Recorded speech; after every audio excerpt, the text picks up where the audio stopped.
নমস্কার বন্ধুরা, মন পাখি ট্রাভেল ব্লগ চ্যানেলের একটি নতুন ভিডিওতে আপনাদের সবাইকে স্বাগত জানাচ্ছি। আজকে আমাদের আরেকটা নতুন পিকনিক ডে। এর আগে একটা পিকনিক ভিডিও আপনাদের সাথে শেয়ার করেছিলাম। আর আজকে আমরা যাচ্ছি সৌনকের ক্লাবের যত মেম্বাররা রয়েছে, বন্ধুরা রয়েছে, আর তার সাথে পাড়ার কিছু লোকজন রয়েছে, তাদের ফ্যামিলি মেম্বার্সদের নিয়ে আমরা যাচ্ছি আর একটা পিকনিকে। এখন আমরা চলে এসেছি ক্লাবের সামনে। এখানে টোটাল 3টে গাড়ি যাবে, প্রাইভেট কার, আর একটাই বড় বাস যাবে। আমাদের একটা গাড়ি যাচ্ছে, তার সাথে আরও 3টে ফ্যামিলি 3টে আলাদা আলাদা গাড়িতে যাবে, আর বাকি অনেক মেম্বার যারা রয়েছেন তারা তাদের ফ্যামিলি নিয়ে বাসে করে যাচ্ছে। আজকে আমরা যে পিকনিক স্পটটার দিকে যাচ্ছি সেটা বর্ধমান জেলার অন্তর্গত গুড়াপ সাব ডিভিশন একটা কোনো রিজিয়নের মধ্যে পিকনিক স্পট। এক্স্যাক্টলি নামটা আমার জানা নেই, তো সেই কারণের জন্য আমরা আপাতত এই যে আমাদের বাসটা রয়েছে সেটাকে ফলো করছি, কারণ ও যেই রাস্তায় যাবে আমরা সেই রাস্তায় যাব। এক্স্যাক্টলি লোকেশনটা জানি না, চলুন যেতে যেতে আপনাদেরকে জানাচ্ছি। চলে এসেছি আমরা আমাদের পিকনিক স্পটে। এটা হচ্ছে পিকনিক স্পটের এন্ট্রান্স। আর এই সাইডটা দেখুন, এই শুধু পিকনিক স্পটটা বাদ দিয়ে বাকি চতুর্দিক, মানে একে 360 ডিগ্রি ঘুরে নিলে পরে পুরোটাই রয়েছে ক্ষেত।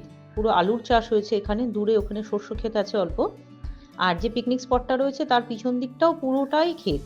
পিকনিক স্পটটির নাম হলো সুশীল কুমার ঘোষ স্মৃতি উদ্যান। এর পুরো ব্যাক সাইডটাও কিন্তু ক্ষেত ভর্তি। বাঁদিকে আমরা আমাদের গাড়িগুলোকে পার্ক করে দিয়েছি, আর যে ট্রাভেলার বাসটা এসছে সেটা বাইরে রাখা আছে পার্কিংয়ে। খুব সুন্দর জায়গা, দেখুন বাচ্চাদের খেলার জন্য যেমন জায়গা রয়েছে, তেমন খাওয়া দাওয়া সব কিছুর জন্য খুব সুন্দর একটা ব্যবস্থা এরা করেছে। সামনে একটা এরকম পিকনিক লোকেশন রয়েছে, এটা কোনো একটা গ্রুপ ধরুন থাকলো বা এসে তারা পিকনিক করলো। পিছন দিকেও এরকম সেম আর একটা জায়গা রয়েছে, যেটা অন্য কোনো গ্রুপ আসলে তাদের জন্য আলাদা করে অ্যালট করা হবে। এখানে বাচ্চাদের জন্য সুন্দর খেলার জায়গা রয়েছে, সামনে একটা বড় ঝিল আছে, দেখাচ্ছি আপনাদেরকে সেটা। আর এই যে এই লোকেশনটা হচ্ছে, এখানে আপনারা বিভিন্ন রকমের গেমস খেলার, নিজেদের মতন টাইম কাটানো, নাচ গান সব কিছুই করতে পারেন। বক্সের সেট আপও এখানে আলাদা করে ব্যবস্থা করা যায়, সাউন্ড বক্স আমরা অলরেডি নিয়ে নিয়েছিলাম, আর একজন অপারেটরও নিয়েছি। সুন্দর একটা তুলসী মঞ্চ, সামনে এই বড় একটা পুকুর।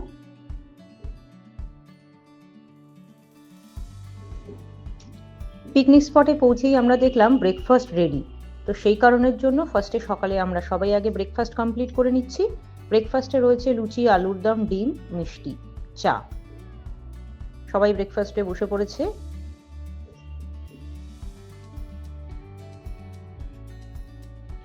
এই সুশীল কুমার ঘোষ মহাশয়ের স্মৃতির উদ্দেশ্যেই এই পিকনিক স্পটটি তৈরি করা হয়েছে।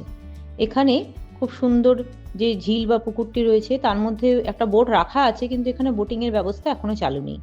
আর এই ঝিলটা অনেকটাই বড়, কিন্তু বিশাল বড় একটা পুকুর, এবং এর মধ্যে আমরা কিন্তু অনেক সাপও দেখতে পেয়েছি। সেই কারণেই হয়তো এখানে এখনো পর্যন্ত বোটিং ব্যবস্থাটি চালু হয়নি। এটি হলো রান্নার জায়গা। চাইলে এখানে আপনারা কিন্তু নাইট স্টেও করতে পারেন, কিন্তু যেহেতু আমাদের পিকনিক ছিল এবং অনেক মেয়েরা রয়েছেন, বাচ্চারা রয়েছেন, আমরা একটা রুম নিয়েছিলাম। রুমের মধ্যে সবাই এসে লাগেজ রেখে দিয়েছে। রুমের মধ্যে কিন্তু এসি, লাইট, পাখা, প্রয়োজনীয় সমস্ত জিনিসেরই ব্যবস্থা রয়েছে। একটা খাটও ওনারা দিয়েছেন, তার সাথে এই দিকে রয়েছে একটা ছোট টেবিল আর একটা আয়না। বাইরে এই ঠিক রুমের অ্যাটাচমেন্টেই একটা রয়েছে বাথরুম।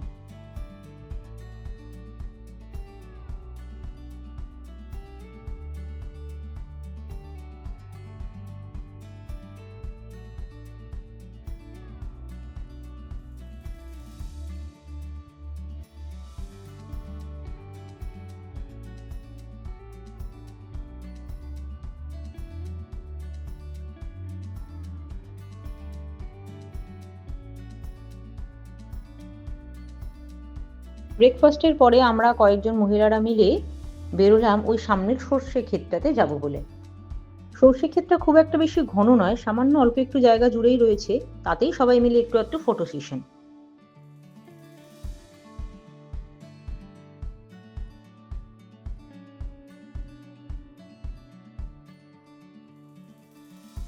বাচ্চাদের জন্য ব্যবস্থা করা হয়েছিল মিউজিক্যাল চেয়ার।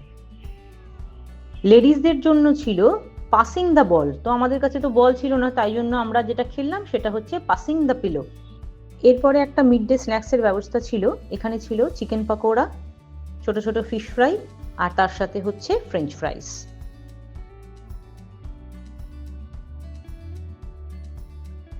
এরপরে আমরা দারুণ একটা গেম খেললাম। ছোটবেলায় আমরা প্রত্যেকেই কম বেশি এই গেমটা খেলেছি। সেটা হচ্ছে হাঁড়ি ভাঙা। পুরুষ এবং মহিলা আমরা প্রত্যেকেই এই খেলাটাতে পার্টিসিপেট করেছিলাম। আর এটার ক্ষেত্রে একটা দারুণ ঘটনা ঘটেছে, সেটা হচ্ছে হাঁড়ি ভাঙা খেলাটার নাম হলেও আমরা তো হাঁড়ি নিয়ে যাইনি, কেউ প্রিপেয়ার ছিলাম না। তো সেই কারণে এদের কাছ থেকে একটা জলের ড্রাম হায়ার করা হয়েছে।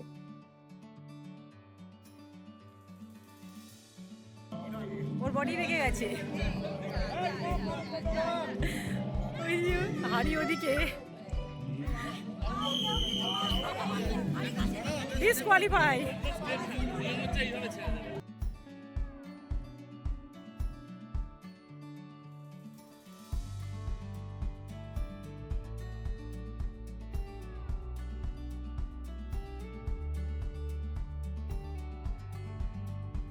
এরপরে শুরু হলো নাচ গানের প্রোগ্রাম। এই যে ভদ্রলোক এসেছেন, ইনি দারুণ সুন্দর সিঙ্গার। কোনো একটি ব্যাংকের ম্যানেজার, আমার এক্স্যাক্টলি নামটা মনে নেই, কিন্তু এত দারুণ ইনি গান করেন। ওনার গানেই এরা সবাই মিলে নাচানাচি করছে। কপিরাইটের সমস্যার কারণে আমরা গানটা এখানে দিতে পারলাম না, কিন্তু আপনারা নাচটাগুলো দেখে নিশ্চয়ই বুঝতে পারছেন যে এরা কত আনন্দের সহকারে এই বয়সে এসে, অল্প বয়সী ছেলে হোক, বয়স্ক কাকুরা হোক, তারা কেউ কিছু আর বাদ মানছেন না। সুযোগ বুঝে আমরা মহিলারাই বা বাদ যাই কেন, একটু একটু নাচানাচি আমরাও করে নিলাম। এই এনজয়মেন্ট, নাচানাচি, খেলাধুলা এইসবের মাধ্যমেই যেন ছোটবেলাটাকে আবার ফিরে পেয়েছিলাম। এবার প্রায় 3:30 4টে বাজে, আমরা এখন দুপুরের লাঞ্চে বসেছি। কারোর আর লাঞ্চের প্রতি কোনো হুঁশই ছিল না। লাঞ্চে ছিল 2 রকমের ভাজা, যেমন বেগুনি, ফিশ ফ্রাই, তার সাথে ভাত, ডাল, চিকেন, মাটন, মিষ্টি, পাঁপড়, চাটনি। এবার হলো পুরস্কার বিতরণের পালা। কিন্তু ব্যাপারটা হচ্ছে, যারা পার্টিসিপেট করেছে তাদের মধ্যে যারা জিতেছে তারা তো পুরস্কার পাচ্ছেই, বাকি সর্বসাধারণের জন্য এনারা পুরস্কার এনেছেন, সবাইকেই পুরস্কার দিচ্ছেন। আস্তে আস্তে সন্ধে ঘনিয়ে আসছে, তাই আমরা একটা গ্রুপ ফটো নিয়ে এবারে বাড়ির উদ্দেশ্যে রওনা দেব। তাহলে চলুন বন্ধুরা, ভিডিওটি আজকে এখানেই শেষ করছি। পরবর্তী একটি সুন্দর ভিডিও নিয়ে আপনাদের সাথে খুব শীঘ্রই দেখা হচ্ছে। ধন্যবাদ।